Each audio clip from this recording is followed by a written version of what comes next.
پہلے تو میں نے مسلمانوں کے اخلاق سنے تھے، اب تو میں نے دیکھ بھی لیے، پر یہ بتا جب 12,000 آیا تھا جان کیوں نہیں چھڑائی؟ تو حضرت چارہ کاٹتے کاٹتے رو پڑے، فرمانے لگے تو نہیں نہ جانتا یہ بیٹیاں سانجی ہوتی ہیں، پتہ نہیں نا؟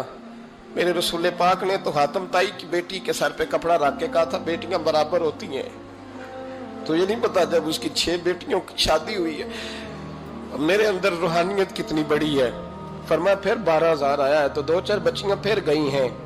تجھے نہیں پتا میں اندر سے راضی کتنا ہوں، میں تیری نوکری کرتا رہوں گا، پتہ نہیں اللہ کتنی بیٹیوں کو بیاہ دے گا۔ اتنا رویا وہ عیسائی کے پیروں میں بیٹھ گیا، کہنے لگا بابا میں نے تیری مخالفت کی ہے پر تیرے قریب آ کے پتہ چلا ہے کہ تو بہت اونچے اخلاق کا مالک ہے، اور اگر تیرا یہ مقام ہے تو تجھے اخلاق سکھانے والے محمد عربی کی شان کتنی ہوگی۔ ظالم کی بولیے جاتے نہیں لوگ جھوٹے گواہ بن کے، وکیل صاحب کو نہیں پتا ہوتا کہ یہ بندہ مجرم ہے جو میرے پاس آیا، کیا مجرموں کے وکیل نہیں ہوتے؟ بولے تو اس کو پتہ نہیں ہوتا وکیل صاحب کو کہ یہ صاحب مجرم ہے، میرے پاس مقدمہ لے کے آئے، اور اگر بے ادبی نہ ہو جائے تو میرا خیال ہے قاضی عدالت کو بھی پتہ ہوتا ہے کہ مجرم کون ہے اور مظلوم۔ میرے نبی پاک صلی اللہ علیہ وسلم نے اس قدر زیادہ سختی فرمائی اس مسئلے میں، فرمایا جس کو پتا تھا کہ فلاں آدمی ظالم ہے، ظلم کر رہا، پھر وہ ظالم کا گواہ بنا یا اس نے ظالم کی مدد کی،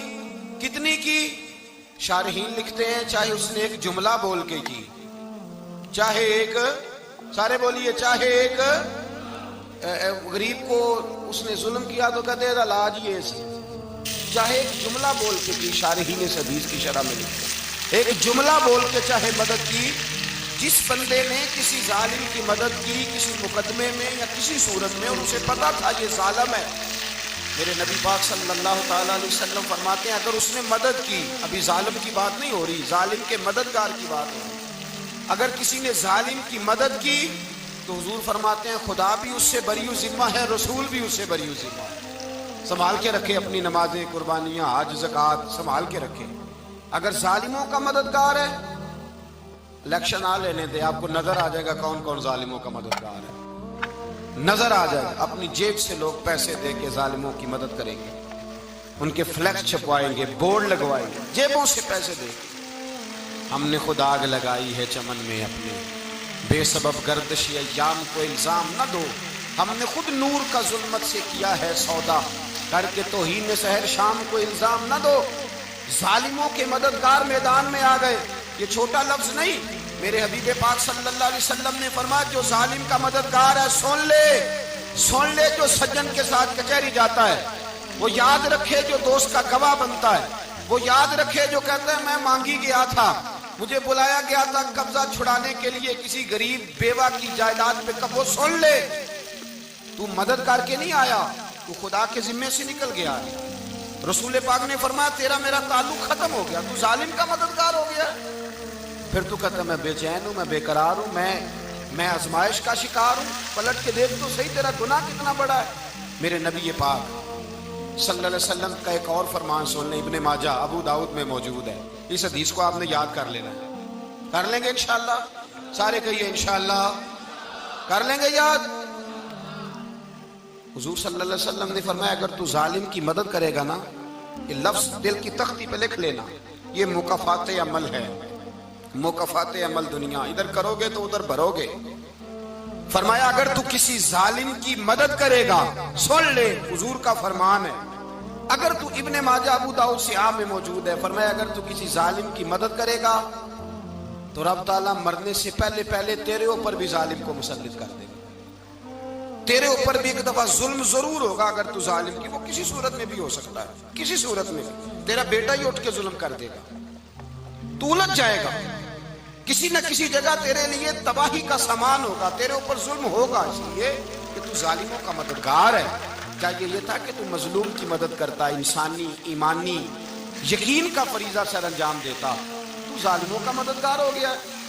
ٹٹول کے دیکھ لیں، رزلٹ نکال کے دیکھ لیں، ہمارے زمانے میں ظالموں کے مددگار زیادہ ہیں، اتنی لمبی زبانیں نکال کے ظالموں کی مدد کرتے ہیں، بڑے بڑے کالم نویس اللہ نے انہیں قدرت دی لکھنے کی، تو اپنا قلم ظالموں کی مدد میں خرچ کرتے ہیں۔ وہ لوگ جن کو اللہ تبارک و تعالیٰ نے قدرت دی، ہمت دی، طاقت دی، کچھ لوگ ان کے حلقہ احباب میں، وہ اپنے لوگوں کو استعمال کر کے ظالموں کی مدد کرتے ہیں، ظالموں کی مدد کرتے ہیں۔ میرے نبی کریم سید عالم نور مجسم صلی اللہ علیہ وسلم نے فرمایا، اگر تو نے ظالم کی مدد کی تو جب تک تو توبہ نہیں کرے گا رب تجھ سے ناراض ہی رہے گا۔ اللہ تجھ سے، او بھائی جس سے رب بھی ناراض ہو گیا، نہ کھانا نہ پینا نہ سونا نہ جاگنا نہ نیند، پھر تیری ہر چیز تیرے لیے آزمائش ہو جائے گی، پھر تیرا سایہ بھی تیرے لیے خوف کا سامان بنے گا، پھر زندگی جیتی جاگتی لاش بن جائے گی، تو اپنے کندھوں پر اپنی میت اٹھائے پھرے گا جب تو ظالم کا مددگار ہوگا۔ اور نبی پاک صلی اللہ علیہ وسلم نے فرمایا، ظالموں کا مددگار بھی ظالم ہوتا ہے، ظالموں کا مددگار بھی، سارے بولے ظالموں کا مددگار بھی نہیں، کو نہیں، آپ سارے نہیں بولے، ایک دفعہ بولے ظالموں کا مددگار بھی، پکی بات ہے، ظالموں کا مددگار بھی۔ اللہ اکبر، جس کا یارانہ ہو، جس کا دوستانہ ہو، جو کہے میں نے نا اس کو اوکھے ویلے کے لیے ظالم کو یاد رکھا ہوا ہے۔ کبھی مشکل میں رکھے نہیں ہوئے لوگوں نے ظالم دوست، کہتے میں نے رکھے ہوئے ہیں، بلکہ ہمارے دیہات میں تو کہتے ہیں میں نے بازو بنائے ہوئے ہیں۔